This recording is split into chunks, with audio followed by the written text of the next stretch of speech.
தேவனுக்கு மகிமை. இன்றைய வேத வசனம்.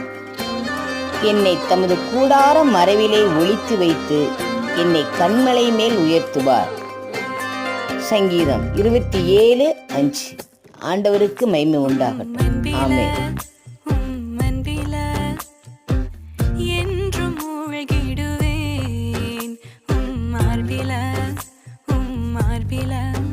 நான் தினமும் சாய்ந்திடுவேன்.